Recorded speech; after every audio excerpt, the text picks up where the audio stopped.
€984 ਦੀ sale ਕਰਦੇ ਹੋ ਤੁਸੀਂ ਜਸਟ ਈਟ ਦੇ ਪਲੇਟਫਾਰਮ ਦੇ ਥਰੂ, ਤੇ €177 ਉਹ ਤੁਹਾਡੇ ਕਮਿਸ਼ਨ ਦੀ ਸੂਰਤ ਵਿੱਚ ਕੱਟ ਲੈਂਦੇ ਨੇ। ਤਕਰੀਬਨ 20% ਬਣ ਜਾਂਦਾ। ਜੇ ਤੁਸੀਂ 5000 ਦੀ ਸੇਲ ਕਰੋ, ₹1000 ਉਹ ਲੈ ਗਿਆ, ਤੇ ਜੇ ਤੁਸੀਂ 10000 ਦੀ ਸੇਲ ਕਰੋ ਤੇ ₹2000 ਉਹ ਲੈ ਗਿਆ।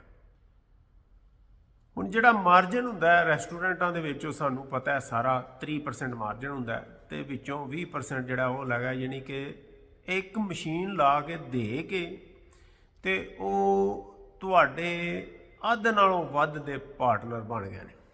ਤੁਸੀਂ ਕਹੋਗੇ ਜੀ ਇਹ ਗਾਹਕ ਦਿੰਦੇ ਨੇ ਜਿਹੜੇ ਉਂਝ ਤੁਹਾਡੇ ਕੋਲ ਨਹੀਂ ਹੋਣੇ ਹੁੰਦੇ। ਮੇਰੇ ਅਕਾਊਂਟ 'ਚ ਇੱਕ ਵੀਡੀਓ ਹੈ ਜਿਹਦੇ ਵਿੱਚ ਮੈਂ ਐਕਸਪਲੇਨ ਕੀਤਾ ਹੈ ਕਿ ਕਿਵੇਂ ਇਹ ਬੜੇ ਸਾਰੇ ਤੁਹਾਡੇ ਹੀ ਗਾਹਕ ਤੁਹਾਡੇ ਕੋਲੋਂ ਹੀ ਚੋਰੀ ਕਰਕੇ ਤੁਹਾਨੂੰ ਹੀ ਦੇ ਛੱਡਦੇ ਨੇ। ਠੀਕ ਹੈ, ਇੱਕ ਅਲੱਗਾ ਚੀਜ਼ ਹੈ, ਇਹ ਹਕੀਕਤ ਹੈ ਵੈਸੇ ਕਿ ਕੁਝ ਗਾਹਕ ਇੰਝ ਦੇ ਹੁੰਦੇ ਨੇ ਜਿਹੜੇ ਇਹਨਾਂ ਕੋਲੋਂ ਲੱਭਦੇ ਨੇ, ਲੇਕਿਨ ਤੁਹਾਡੇ ਮਾਰਜਨ ਦਾ ਵੱਡਾ ਹਿੱਸਾ ਜਿਹੜਾ ਉਹ ਇਹ ਲੈ ਜਾਂਦੇ ਨੇ। ਠੀਕ ਹੈ, ਇਹ ਮੈਂ ਸਿਰਫ ਗੱਲ ਉਹਨਾਂ ਲੋਕਾਂ ਦੀ ਕਰਨ ਡਿਆ ਜਿਨ੍ਹਾਂ ਦੇ ਰਪਾਰਤੀ ਦੌਰ ਆਪਣੇ ਹੁੰਦੇ ਨੇ। ਜੇ ਉਹਨਾਂ ਦੀ ਗੱਲ ਕਰੀਏ ਜਿਨ੍ਹਾਂ ਦਾ ਰਪਾਰਤੀ ਦੌਰ ਵੀ ਉਹਦੇ ਹੁੰਦੇ ਨੇ, ਤੇ ਫਿਰ 35% ਪਤਾ ਨਹੀਂ, ਮੇਰੀ ਅਕਲ ਤੋਂ ਉੱਤੇ ਵਾਲੀ ਗੱਲ ਹੈ ਕਿ 35% ਜਦੋਂ ਕੋਈ ਰੈਸਟੋਰੈਂਟ ਦਿੰਦਾ ਉਹਨੂੰ ਆਪ ਕਿਹੜੀ ਸ਼ੈ ਬਚਦੀ।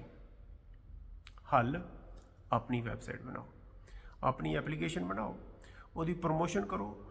ਇੰਤਹਾਈ ਮੁਨਾਸਬ ਔਰ ਜਾਇਜ਼ ਕੀਮਤ ਵਿੱਚ ਤੁਸੀਂ ਆਪਣੇ ਕਸਟਮਰਸ ਨੂੰ ਆਪਣਾ ਆਨਲਾਈਨ ਆਰਡਰਿੰਗ ਸਿਸਟਮ ਜਾਂ ਆਨਲਾਈਨ ਰਿਜ਼ਰਵੇਸ਼ਨ ਸਿਸਟਮ, ਜਿਹੜਾ ਬੁਕਿੰਗ ਸਿਸਟਮ ਤੁਸੀਂ ਕਹਿ ਲਓ, ਪ੍ਰੋਵਾਈਡ ਕਰ ਸਕਦੇ ਹੋ, ਤੇ ਆਪਣੀ ਜਿਹੜੀ ਬੈਨੀਫੀਸੀ ਹੋਵੇ ਉਹਦੇ 'ਤੇ ਵੱਜਣ ਵਾਲੇ ਇਸ ਡਾਕੇ ਤੋਂ ਵੀ ਬਚ ਸਕਦੇ ਹੋ।